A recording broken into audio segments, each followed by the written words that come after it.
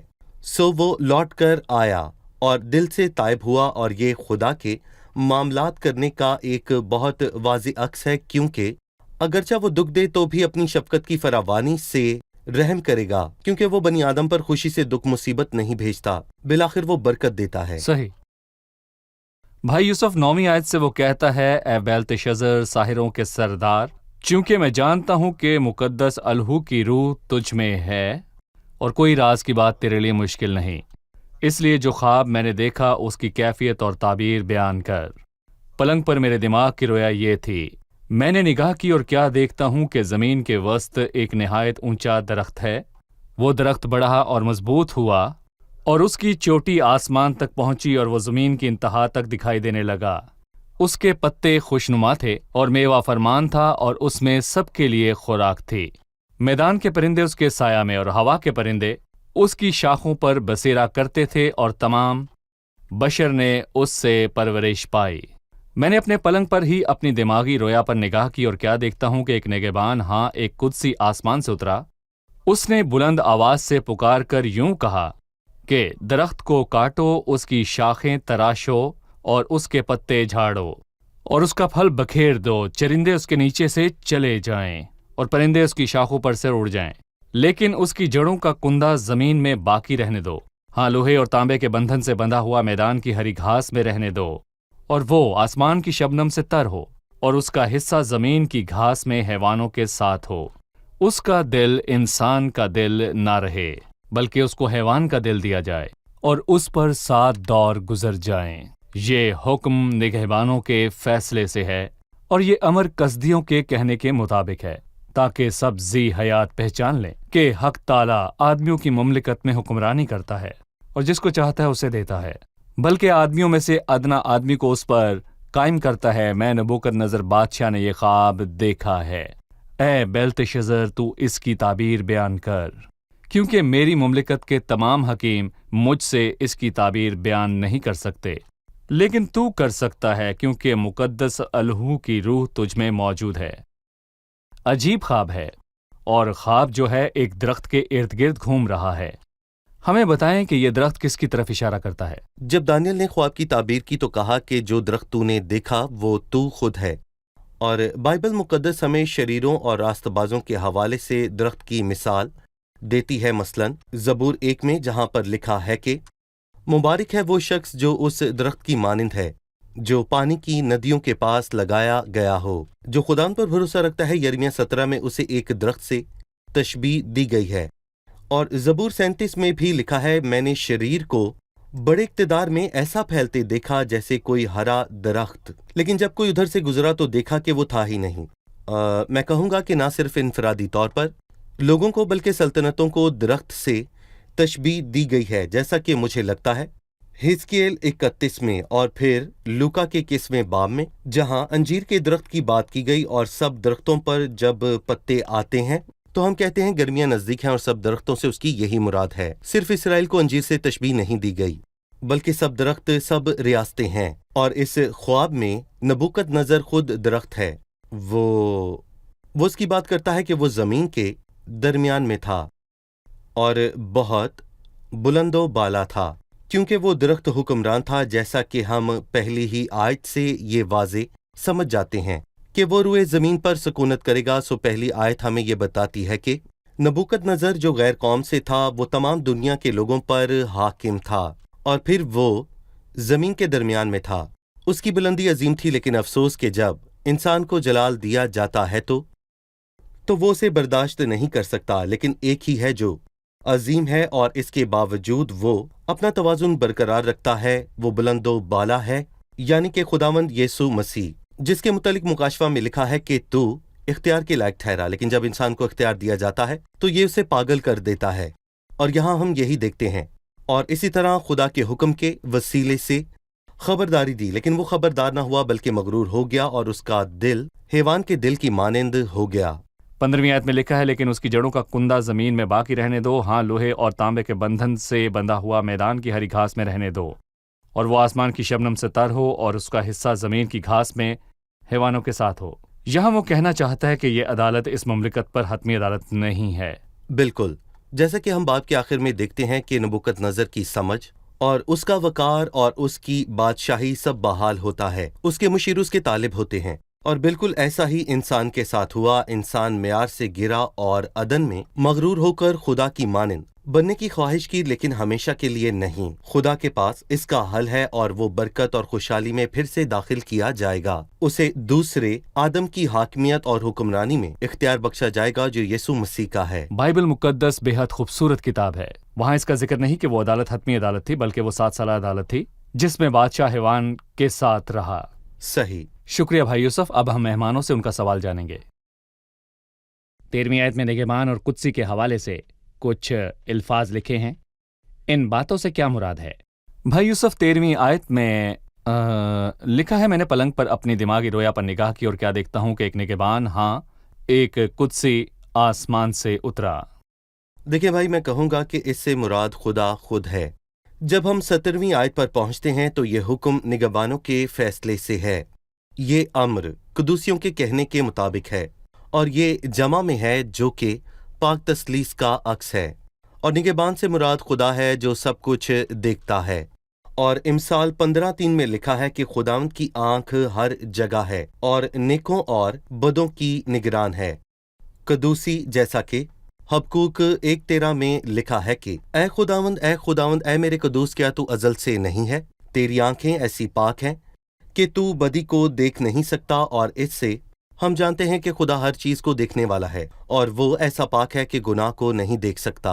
اور جب خدا ساری دنیا پر نظر کرتا ہے تو بدی کے سوا کچھ نہیں دیکھتا۔ خدا نے آسمان پر سے ابن آدم پر نگاہ کی تاکہ دیکھے کہ کوئی خدا کا طالب ہے کہ نہیں۔ وہ سب کے سب گمراہ ہوئے اور وہ باہم نجس ہوئے، کوئی نیکوکار نہیں، ایک بھی نہیں، اور اسی لیے عدالت ناگزیر تھی، اور نبوکت نظر پر عدالت ناگزیر تھی۔ دنیا پر ہونے والی عدالت تب تک ناگزیر ہے جب تک کہ انسان توبہ کر کے خدا کے پاس نہ لوٹے، کیونکہ خدا نگہبان ہے، کیونکہ وہ قدوس ہے، اور خدا ہر بات کو دیکھنے والا ہے۔ وہ گناہ کو نظر انداز کر کے برداشت نہیں کرے گا۔ شکریہ بھائی یوسف۔ اب وقت ہے کہ ہم جانیں مہمانوں نے آج کیا سیکھا۔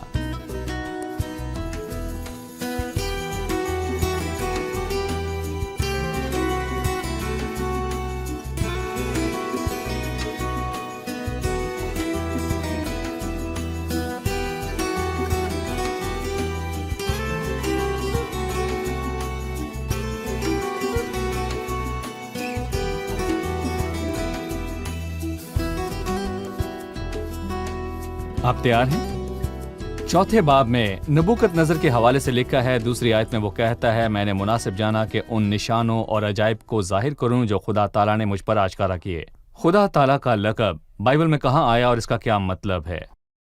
یہ پیدائش 14ویں باب میں تھا۔ 4 بادشاہوں کی 5 بادشاہوں کے خلاف جنگ، اور ملک صدق نے خدا کے متعلق یہ کہا، وہ خدا تعالیٰ ہے، یہ 1000 سالہ بادشاہی میں مسیح کے ناموں میں سے ایک ہے۔ جی ٹھیک ہے۔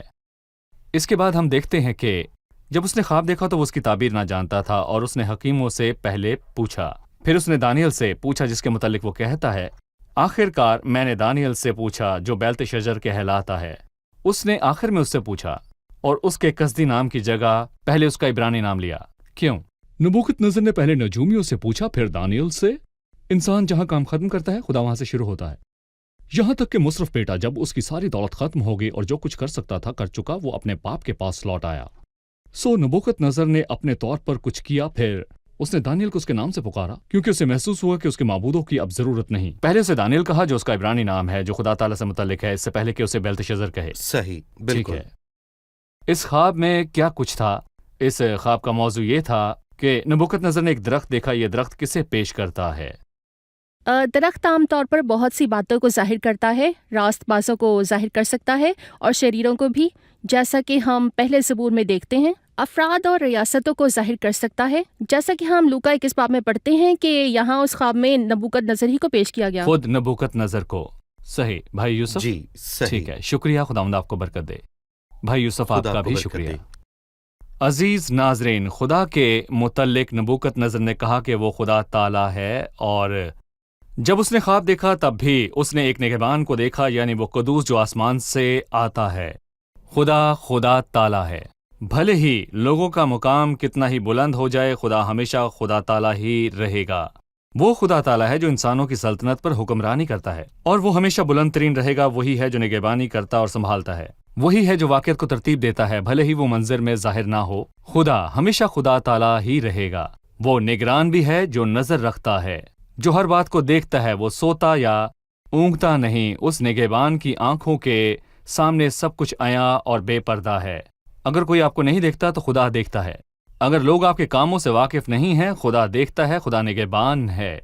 بہرحال وہ خدا وہ بھی ہے جو بدی سے نفرت رکھتا ہے۔ خدا تعالیٰ ہے جو غیور ہے اور قدوس بھی، وہ ہر بات کو دیکھنے والا ہے۔ وہ قدوس ہے جو نہیں چاہتا کہ آپ کی زندگی ناپاکی میں رہے۔ تو عزیزو، ناپاکی سے کیسے بچا جائے؟ آپ اس قدوس کے پاس آئیں، مسیح کے پاس آئیں۔ لکھا ہے، اور اس سبب سے وہ مولود مقدس خدا کا بیٹا کہلائے گا۔ مسیح کے پاس آؤ جو صلیب پر موا، تاکہ صلیبی کام کی بنیاد پر قانونی پاکیزگی کا انتظام کرے۔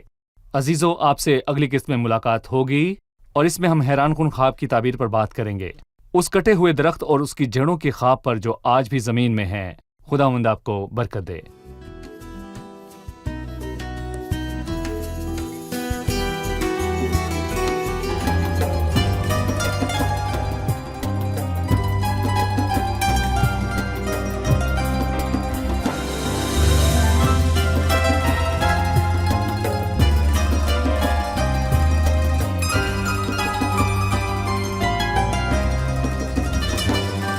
لدي كل ذا اليقين بأن سيدي أمين، فإنه خير معين، رفيق عمري كل حين، من مثله هناك في كل ذا الوجود، حبيب وصديق وهو رب ودود.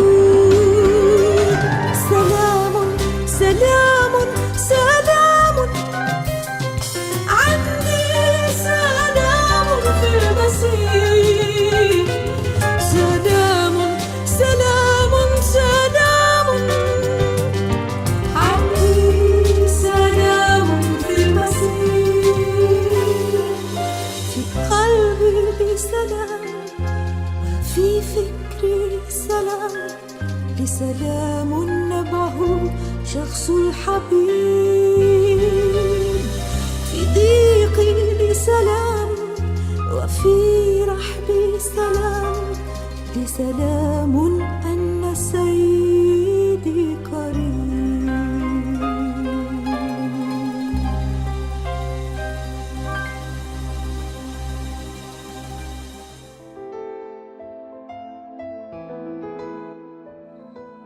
تیرا کلام رہے گا قائم، پہاڑ جب نہ رہے خدایا، تیرے منہ کی ایک بات بھی ٹلے گی نہ، چاہے کچھ بھی ہو۔ تیری مانند یہ ہے زندہ، سونے سے بھی قیمتی، میرا دل یہ دے گواہی ہے، یہ کتاب عظیم نازل کرے اپنا کلام، شکستہ دلوں کو سکون ملے، تاریکی دور ہو میری راہیں روشن کر، دل اپنا کلام کثرت سے اے خدا بدل دے، رہائی دے کثرت سے پھل میں لاؤ۔ کلام رہے گا قائم، پہاڑ جب نہ رہے خدایا، تیرے منہ کی ایک بات بھی ٹلے گی نہ، چاہے کچھ بھی ہو۔